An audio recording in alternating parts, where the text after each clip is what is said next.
নমস্কার সবাইকে, কেমন আছেন সবাই? আমি ভালো আছি। আজকে আবার আরেকটি ব্লগ নিয়ে চলে এসেছি। আজ বুধবার, প্রত্যেক দিনের মতো আজকেও সকাল সকাল ডাল সেদ্ধ আর বাঁধাকপির বড়া ভাত করে মেয়েকে খাইয়ে দিচ্ছি, কারণ ওর স্কুলে পরীক্ষা আছে, তাই ওকে খাবার দাবার দিয়ে এখনও স্কুলের জন্য বেরিয়ে পড়েছে।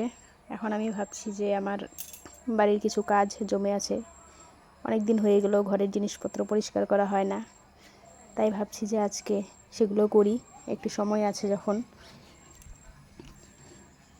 তাই সব জিনিস বের করে সেগুলো পরিষ্কার করতে শুরু করলাম। আমাদের ঘরটাতে প্রচণ্ড নোংরা হয় জানেন তো।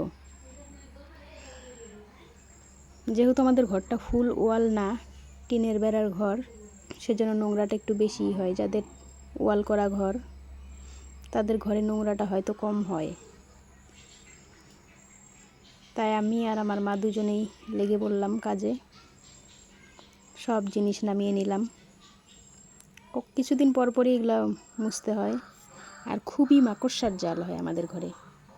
আপনাদের হয় কিনা জানি না, আমাদের ঘরে প্রচণ্ড মাকড়সার জাল হয়। আগে ঘরটা ঝেড়ে নিয়েছি, মাকড়সার জালগুলো পরিষ্কার করে নিয়েছি। এখন বসেছি এইসব পরিষ্কার করতে। ঝুড়ি এগুলো পরিষ্কার করা হয়ে গেলে আবার আলমারিটা গোছাতে হবে। অনেক দিন থেকে আলমারিটাও গোছানো হয় না। এত ছোটোখাটো জিনিস না ঝুড়িটাতে রাখা হয়।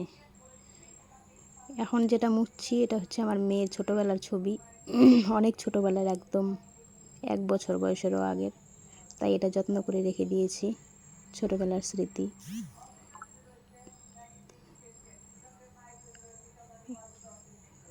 এখানে টুকিটাকি অনেক জিনিস আছে, সেগুলো মা দেখছে আর বলছে এটা কিসের ওটা কিসের। অনেক ওষুধপত্রও আছে, বুঝতে পারছে না কোনটা কিসের। সেটা দেখে দেখে আমি বলছি আবার এটা এই রোগের ওটা ওই রোগের।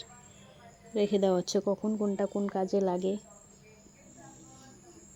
ঘরে সবসময় ওষুধপত্র রেখেই দিতে হয়।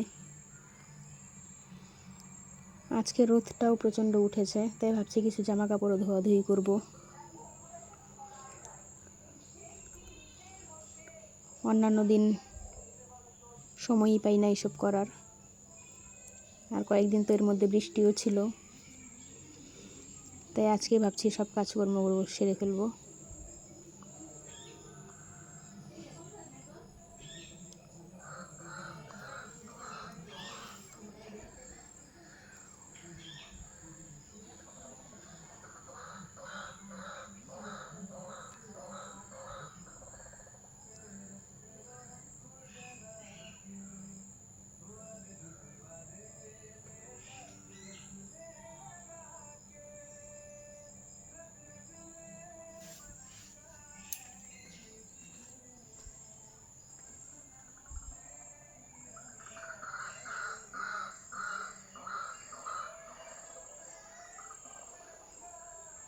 সব কাজ করা হয়ে গেছে, ওগুলো গোছানো হয়ে গেছে। এখন চলে এসেছি রান্নাঘরে।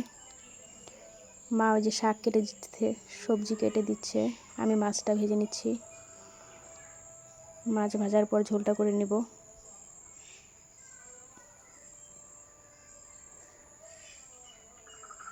মেয়ে আবার সেরকম একটা মাছ পছন্দ করে না, তাই ওর জন্য ডিম করা হচ্ছে। এই যে মাছের ঝোল করা হচ্ছে।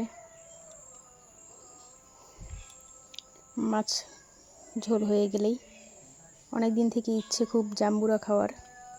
তো কালকে আমার দিদি জামাইবাবু আসছিল। আমাদের জাম্বুরা গাছ নেই, ওরাই 2টো জাম্বুরা নিয়ে চলে এসেছিল। সেই জাম্বুরাটা কেটে এখন মেখে খাবো। জাম্বুরাটা খুব ভালো ছিল, যদিও একটু টক ছিল, কিন্তু জাম্বুরাটা ভালো ছিল। বাড়ির অন্যরা খায় না, আমি একাই খাবো। জাম্বুরা খাওয়া শেষ হয়ে গিয়ে তারপর ঘরে এসে যে সব কিছু গুছগাছ করছিলাম। জামা কাপড় সবসময় এদিক ওদিক পড়ে যাওয়া হয়, সেগুলো আর ঠিকভাবে গোছানো হয় না। তাই আজকে যখন সময় আছে সব গোছানোর কাজ করে নিচ্ছি। একটু পর মেয়েও চলে আসবে, তারপর দুজন একসাথে খাবো আসার পর। তাহলে ভিডিওটা আর বেশি বড় করছি না। আপনাদের ভালো লাগলে লাইক কমেন্ট করবেন। আপনারা ভালো থাকবেন, সুস্থ থাকবেন। ভিডিওটা এখানেই শেষ করছি। ধন্যবাদ সবাইকে। সবাই খুব ভালো থাকবেন।